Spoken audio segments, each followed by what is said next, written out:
أعوذ بالله من الشيطان الرجيم. بسم الله الرحمن الرحيم. ألم يروا كم أهلكنا من قبلهم من قرن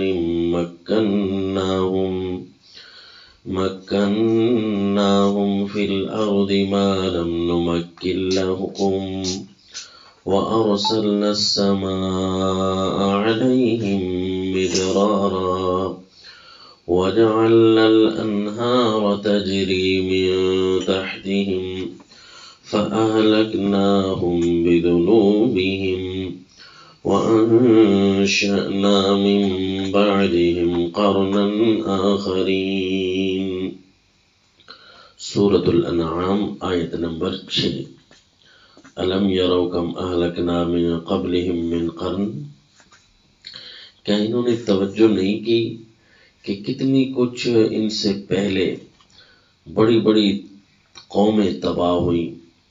مکناہم فی الارض ما لم نمکن لکم، ہم نے ان کو زمین میں ایسی طاقت دی، ایسا جما دیا تھا کہ جس طرح ہم نے تمہیں نہیں طاقت دی. یعنی تم سے پہلے قومیں ایسی تہذیب یافتہ گزر گئیں کہ ان کو ہم نے اتنا دیا تھا جو تمہیں نہیں دیا. وَأَرْسَلْنَا السَّمَاءَ عَلَيْهِمْ مِدْرَارًا، اور ان پر آسمان کی بارشیں برسائی موسلا دھار، بہت زیادہ بارشیں بھی لگاتار.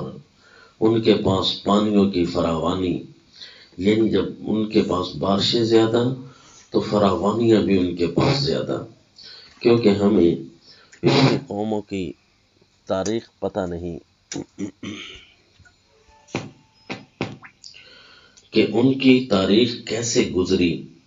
ہمیں 1000 سال پچھلی قوموں کی تاریخ کا علم نہیں ہوتا، صرف اور صرف کیافے ہوتے ہیں کہ فلاں نے یوں لکھا ہے تو شاید یہ 5000 سال پہلے یہ قوم اس طرح تھی. صرف کیافے ہیں، سوائے امام الانبیاء صلی اللہ علیہ وسلم کی زندگی کی، آپ کی سنت کی، آپ کی سیرت طیبہ وہ محفوظ ہے. 1000 سال پہلے والے بھی، کیونکہ احادیث طیبہ وہاں سے آ رہی ہیں، اگرچہ وہاں بھی شیطان لوگوں نے ضعیف روایتیں داخل کر کے سیرت نبی صلی اللہ علیہ وسلم اور سنت کی عمدہ زندگی کو مشکوک کرنے کی بڑی کوشش کی ہے، تاہم وہ بھی اپنی صحت کے ساتھ موجود ہے. اس کے علاوہ تو 1000 سال پچھلی کوئی بات بھی ذہن میں نہیں، نہ کتابوں میں ہے نہ کچھ ایسے ہے. تو پچھلی قوموں کو اللہ نے کتنا عروج دیا کوئی علم نہیں، وہ کہاں تک پہنچے کوئی علم نہیں، وہ کتنی ترقیوں تک گئے. اتنا قرآن ارشاد فرماتا ہے کہ ما بلغوا معشار ما آتیناہم، یہ لوگ ان کے 10ویں حصے تک بھی نہیں پہنچے جو ہم نے ان کو دیا تھا. مکناہم فی الارض ما لم نمکن لکم، ہم نے ان کو زمین میں ایسی طاقتیں دی تھیں عجیب عجیب کہ ابھی تک ان کے پاس ایسا کچھ نہیں آیا. تو یہ کیسے کہتے ہیں کہ اب جو ہے زمانہ عمدہ ہے اور پچھلا زمانہ پتھر کا تھا؟ میں تمہاری یاد میں وہ زمانہ پتھر کا ہو سکتا ہے، البتہ وہ زمانہ بھی اسی طرح ماڈرن گزرا ہے، انتہائی عجیب و غریب گزرے ہیں.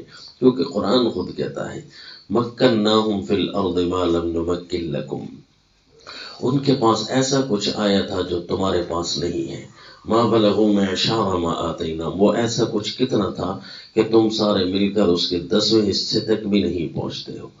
تو پھر ان پر بارشیں بھی زیادہ آئیں، ان کے اوپر فراوانیاں بھی زیادہ تھیں. وَجَعَلْنَا الْأَنْهَارَ تَجْرِي مِنْ تَحْتِهِمْ، اور نہریں بھی ان کے نیچے یعنی ان کے قبضہ تصرف میں جاری تھی. وہ اپنا قبضہ کر کے بڑا نہری نظام بھی ان کا عجیب تھا. تو ان کے پاس فراوانیاں اس چیز کو دیکھ کر بھی کافی تھی کہ سمجھ آ سکتی ہیں کہ ان کے پاس جو ہے بود و باش کے لیے پانی کی فراوانی، ان کے باغات کی فراوانی. لیکن دیکھو کیسے وہ تباہ ہوئی.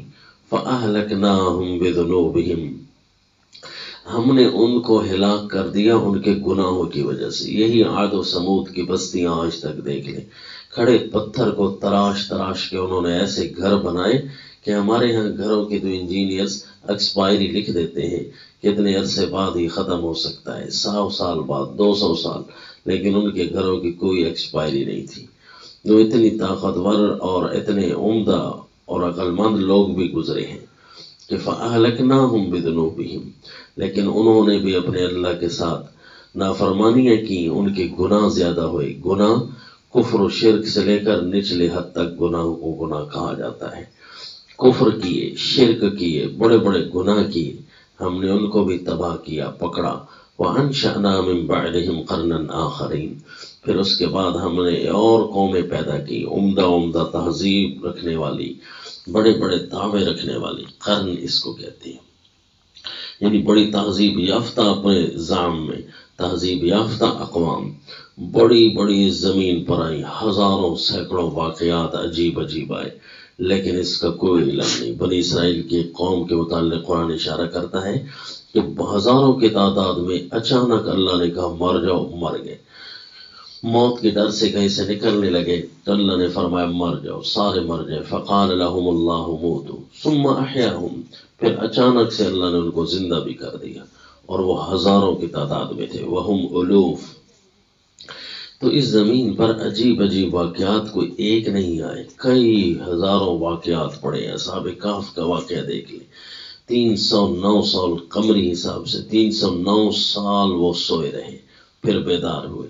اسی طرح زمین پر کئی واقعات ہیں جن کی ہسٹری، تاریخ اگر اللہ نہ بتائے تو پتہ نہیں چل سکتی کہ ایسے عجیب عجیب چیزیں بھی آئی ہیں، پھر آگے بھی ہونی ہیں۔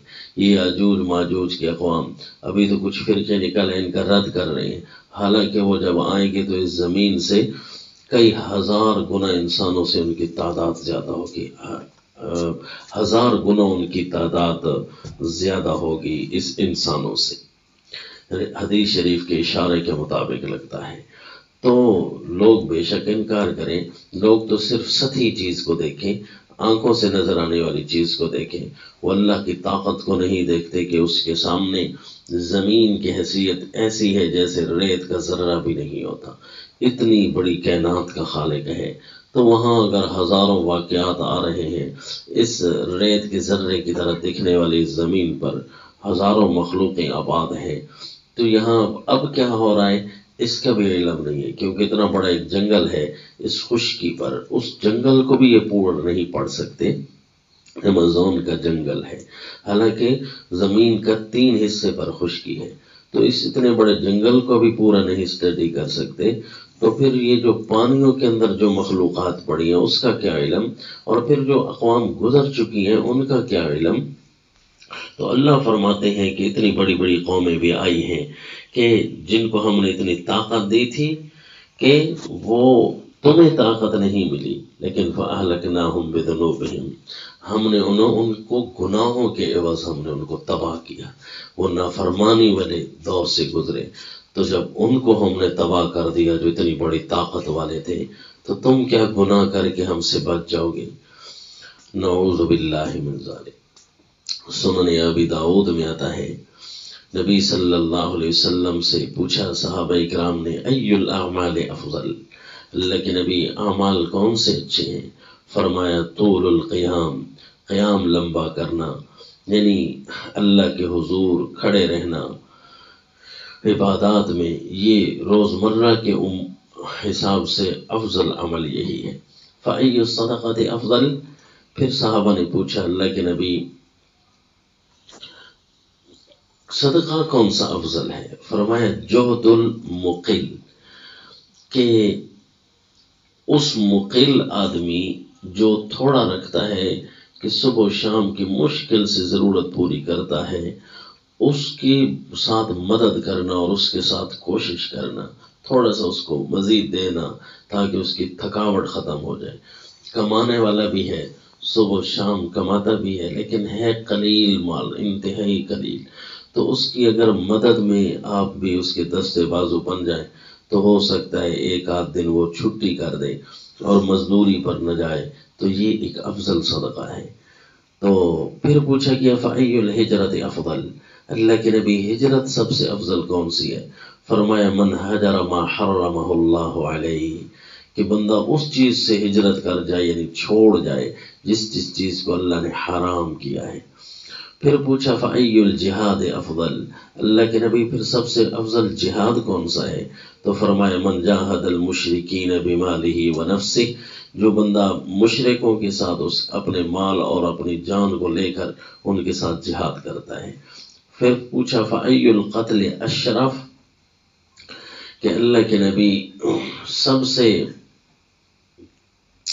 اشرف قتل کیا ہے جہاد کے اندر، یعنی سارے جو شہید ہو رہے ہیں ان میں سب سے افضل کون سا ہوگا؟ فرمایا من احریق دمہ وعقر جوادہ، جس کا خون بھی بہایا گیا ہو اور جس کے اعضاء بھی کاٹ دیے گئے ہوں، نعوذ باللہ، یعنی جتنا اس کے ساتھ ظلم ہوا اتنا اللہ تعالیٰ اس کو عزت نصیب فرمائیں گے۔ اس روایت سے ثابت ہوا کہ گناہوں کو چھوڑنا یہ سب سے پہلی ہجرت ہے، اور پھر دوسری ہجرت یہی ہے کہ اس زمین کو چھوڑ جائے جس زمین پر اللہ کی نافرمانی زیادہ ہوتی ہے، نعوذ باللہ، اس جگہ چلا جائے جہاں اپنا دین ایمان بندہ بچا سکے۔ ورنہ تو بڑی بڑی قومیں آئیں جو اسی گناہوں کی زندگی میں اپنے آپ کو ڈھال دیا انہوں نے، پھر اللہ نے ان کو بھی غارت کر دیا، آج ان کی تاریخ ڈھونڈنے سے بھی نہیں ملتی۔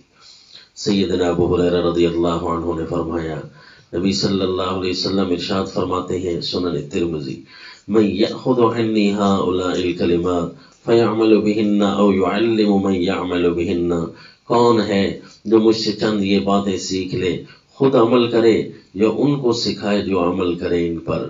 تو سیدنا ابو ہریرہ رضی اللہ عنہ نے فرمایا، انا یا رسول اللہ، اللہ کے رسول میں ہوں، حاضر ہوں ان کو یاد کرنے کے لیے۔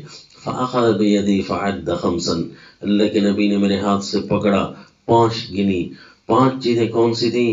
فرمایا اتق المحارم تکن اعبد الناس، وارض بما قسم اللہ لک تکن اغنى الناس، واحسن الى جارک تکن مؤمنا، واحب للناس ما تحب لنفسك تکن مسلما، ولا تكسر الضحك فان كثرة الضحك تميت القلب، او کما قال النبی صلی اللہ علیہ وسلم۔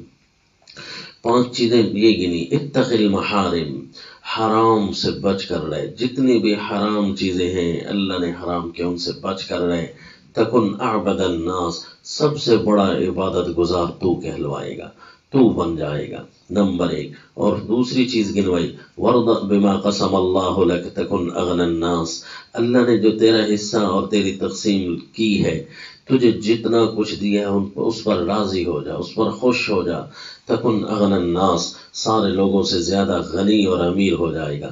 واحسن الى جارک تکن مؤمنا، تیسری چیز اپنے پڑوسی کے ساتھ اچھا پیش آیا کر تو ہو جائے گا تم مومن، یعنی صحیح مومن تو اس وقت بنے گا کہ اپنا جو پڑوسی ہے اس کے ساتھ اچھائی کر۔ اور چوتھی چیز یہ گنوائی، وَأَحِبَّ لِلنَّاسِ مَا تُحِبُّ لِنَفْسِكَ تَكُنْ مُسْلِمًا، اب لوگوں کے لیے وہی چیز پسند کیا کر جو اپنے لیے پسند کرتا ہے تو صحیح مسلمان بن جائے گا۔